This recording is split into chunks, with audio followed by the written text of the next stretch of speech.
sentence fragments. To be complete, a sentence must do three things or have three parts. It must have a subject, a verb, and it must express a complete thought. If a group of words does not do all of these things, it is a fragment, and we need to avoid fragments. This is a complete sentence.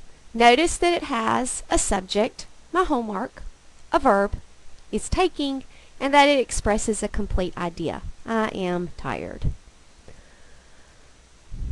However, this is an example of a fragment. There is no verb here. This is also an example of a fragment because there is no subject.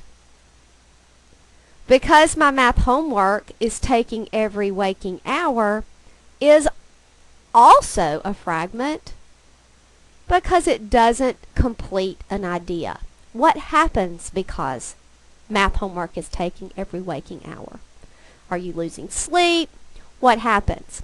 So even though the last group of words has a subject, math homework, and a verb, is taking, because of the word because, it does not express a complete thought. So it too is a fragment.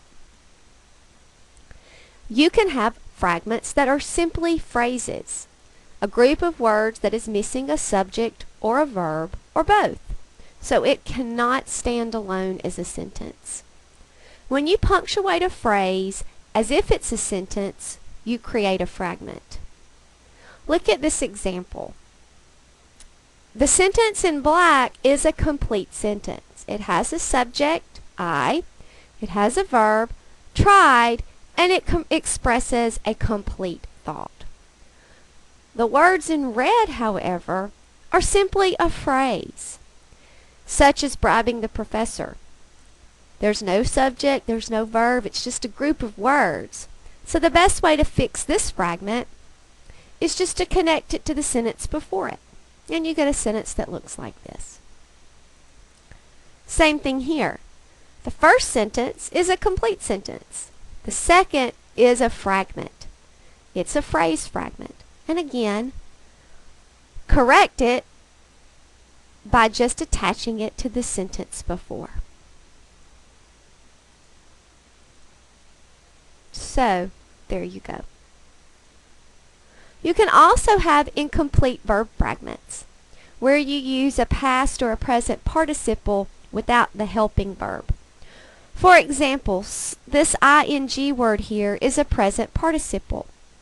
Notice that you can't use it as the main verb of the sentence. The student sleeping in the back row. Well, what was that person doing? You would need more information to make it a complete sentence. The other thing you can do is simply add a helping verb. Now we have a complete sentence. The student was sleeping in the back row. So while that one is a fragment because it doesn't have a helper, that's a sentence because it does. A group of words that contains a subject and a verb, but starts with the dependent word, either a subordinating conjunction or a relative pronoun like who, which, and that, doesn't express a complete thought. Again, the first group of words, I kept working on my essay, is a complete sentence.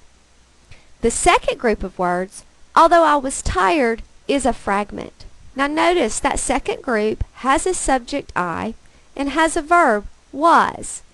But because the word although is in front of I was tired, it makes that group of words dependent on additional information. Although I was tired, I still did my homework anyway. What happened? So notice again, in order to correct that fragment, I just attached it to the sentence before it. And now we have a complete thought. I kept working on my essay, although I was tired. Watch out for a common trap. Even if you write a lot of words, you don't necessarily write a complete sentence, and you always have to check. Look at this long string of words here, and listen to it. Although I have tried many ways to get an A, such as paying off the professor and offering to carry her books to class each day, and assuring her that I love my writing class more than life itself. Okay, I'm waiting on information to finish that thought. Now, read the sentence or the group of words without the although there. I have tried many ways to get an A, such as paying off the professor and offering to carry her books to class each day and assuring her that I love my writing class more than life itself. That's a sentence. But when you put this dependent word in front of an otherwise complete sentence, you create a fragment. You haven't finished the although idea, even though you have a lot of words, so you haven't finished your thought.